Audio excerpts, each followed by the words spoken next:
नमस्कार दोस्तों, मैं कृष्णमूर्ति आप सभी का स्वागत करता हूं लर्निंग मिरर यूट्यूब चैनल में।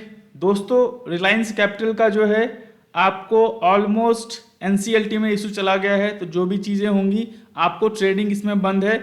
यहाँ पे कुछ क्वेरी आए थे, आपके जो है डीमेट अकाउंट से इसके शेयर्स निकलने वाले हैं, मतलब सारा का सारा जो इक्विटी है वो राइट ऑफ हो जाएगा। तो चीज़ें ध्यान रखना, अगर आपने इन्वेस्ट कर रखा है तो मल्टीप्लायर के नाम पे या फिर आप लॉन्ग टर्म के नाम पे, तो चीज़ें आपको ऑलमोस्ट बैंक करप्ट हो चुकी है कंपनी।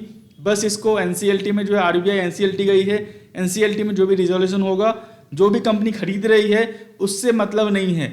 इसका जो है मेनली इन्वेस्टमेंट बिजनेस है, इंश्योरेंस बिजनेस ही अच्छा कर रही है, खासकर जनरल इंश्योरेंस वाले में, तो वो उससे आपको जो है मतलब नहीं है। ऑलमोस्ट जो लेंडर्स हैं इसके, जो डेट ले रखी है कंपनी, उसको पैसे देने में मेनली तो पूरे पैसे जाएंगे नहीं। जो कंपनी खरीदेगी इसको, जो भी खरीदेगी, जो भी वैल्यूएशन पे खरीदेगी, जाहिर सी बात है सारा इक्विटी जो है राइट ऑफ होने वाला है। वो चीज़ ध्यान रख लेना। ये चीज़ें आपको पहले ही समझनी चाहिए थी जब आप इन्वेस्ट करने के लिए आए हुए थे।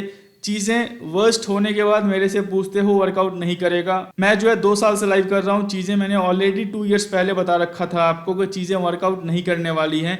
आप ये मत सोचे ये 2 रुपीज़ का स्टॉक है, 20 रुपीज़ का हो गया, इन्वेस्ट कर दिया होता 10 लाख 1 करोड़ हो गए होते। आपको समझना होगा कंपनी अच्छी है या बुरी है। कंपनी पिछले 1.5 साल 2 साल से जो है पूरा का पूरा जो डेट है उस पर वो ईएमआई डिफ़ॉल्ट हो रही है, वो आपको एनएससी इंडिया पे दिख रहा होगा। फिर भी आप नहीं समझ रहे हो, चीज़ें आपने लगा के बैठे हुए हो और चीज़ें आपको वर्स्ट हो रही हैं, तो यहाँ पे जो है दिक्कत हो सकती है। वर्स्ट होने के बाद चीज़ें जो है मैं आपको कुछ कर नहीं सकता उसमें। मैं ऑलरेडी 2 ईयर से बोल रहा हूँ ऐसे स्टॉक से दूर ही रहें। जल्दी पैसे मार्केट में नहीं बनते, वो चीज़ ध्यान रख लेना। कौन क्या बोल रहा है इसका मुझे मतलब नहीं है। 2 रुपीज़ का स्टॉक मैंने लिया हुआ था, 18 रुपीज़ पे सेल कर दिया। ये 20 रुपीज़ से नीचे आ रहा है, 18 रुपीज़ पे आपने सेल किया है, मतलब 18 रुपीज़ पे किसी ने बाई किया होगा। सिंपल सी बात है, आपका पैसा बचा है, किसी का पैसा जाने वाला है, या चला जाएगा या चला गया है। तो चीज़ें जो है ध्यान रखना। वैसी कंपनी जो है मैं बिल्कुल भी रिकमेंड नहीं करता। आपका जो भी हुआ है अगली बार से वो गलती मत करना। यही चीज़ मैं पिछले 2 साल से समझा रहा हूँ अपने लाइफ में, और यही समझाता रहूँगा मैं आपको। चीज़ें थोड़ी बहुत समझ है तो इन्वेस्ट करें स्टॉक मार्केट में, नहीं समझ है म्यूचुअल फंड्स हैं, ईटीएफ है, पीएमएस है, एआईएफ है, आप कहीं भी जा सकते हैं प्रोफेशनल। बस ध्यान रखना रियलिस्टिक रिटर्न आपके माइंड में होना चाहिए। 2% पर डे, 5% पर डे, 2% पर वीक, 1%, 2% पर मंथ, ये कुछ चल रहा है आपके माइंड में। Regular income from stock market, pocket money from stock market, job छोड़ दूं अर्निंग होने लगेगी स्टॉक मार्केट से, ये सब आपके माइंड में चल रहा है। पैसे बिल्कुल नहीं बनने वाले, मैं फ्रैंकली बोल रहा हूँ, ये बोलता रहूँगा। वर्कआउट नहीं करता वो चीज़ें, सिंपल है। तो ये आपके शेयर शायद डीमेट अकाउंट में देखना बंद कर दें। आप समझ लो कंपनी का जो है पूरा का पूरा पैसा चला गया है। सेम आपको आदित्य बिरला में हुआ था, वही है। मैं क्यों नहीं बोलता हूँ आदित्य बिरला में 2 रुपीज़ 4 रुपीज़ से नहीं बोल रहा हूँ, वो 30 रुपीज़ का हाई गया है। ऐसी कंपनी जब मुझे समझ नहीं आता, वो 2 रुपीज़ के बाद 6 रुपीज़ पे जाने के बाद कंपनी जाने वाली है, या 600 के पास जाने वाली है, या 6000 के पास जाने वाली है, समझ गए। तो कंपनी या तो अच्छी है या बुरी है। कंपनी ऐसी नहीं बुरी है आपको पैसे बना के दे देगी फिर डूब जाएगी वो। और मान लो आपने प्रॉफिट निकाल भी लिया है तो किसी ने बाई किया होगा, सिंपल सी बात है। वैसी कंपनी इन्वेस्ट करो। इंश्योरेंस सेक्टर था 2002 में, उसका पूरा इंश्योरेंस प्रीमियम मार्केट का जो था 50,000 करोड़ का था, फिलहाल 7 लाख करोड़ का है।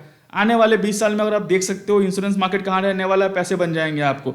आपको उतना जो है हेडेक लेना ही नहीं है चीज़ों को कि कैसे क्या होने वाला है, कौन सी कंपनी है, नहीं है, कैसा है, नहीं है। चीज़ें आपको जो है समझ में नहीं आती है, आप पढ़ नहीं सकते हो, आपको जो है समझना नहीं है चीज़ों को, तो छोड़ दो। बेटर है ईटीएफ, म्यूचुअल फंड्स हैं आपके पास, आपका कोई एडवाइजर है तो वो हेल्प कर देगा, या फिर पीएमएस है, या फिर आपका एआईएफ है, वो अगर कोई है आपको पर्सनल है तो आपको जो है गाइड कर देगा उसमें। जो है वहाँ आप इन्वेस्ट करो, ज़्यादा सही रहने वाला है आपका। सिंपल है, पैसे चले गए हैं, चाहे आपने 1 लाख रुपीज़ लगाए हो, 10 लाख लगाए हो, 1 करोड़ रुपीज़ लगाए हो, ऑलमोस्ट कंपनी जो है बैंक करप्ट है, वाइप्ड आउट है।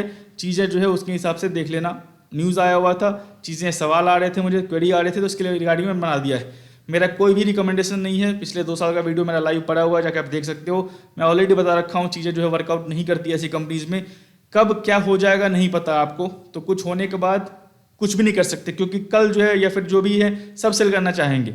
तो कोशिश करो ऐसी कंपनी से दूर ही रहो। नहीं समझ में आता ईटीएफ, म्यूचुअल फंड, पीएमएस आपका खुद का एडवाइजर है, या फिर मान लो एआईएफ है, वहाँ पे आप इन्वेस्ट करो, ज़्यादा सही रहेगा। मैं कुछ नहीं कर सकता इसमें।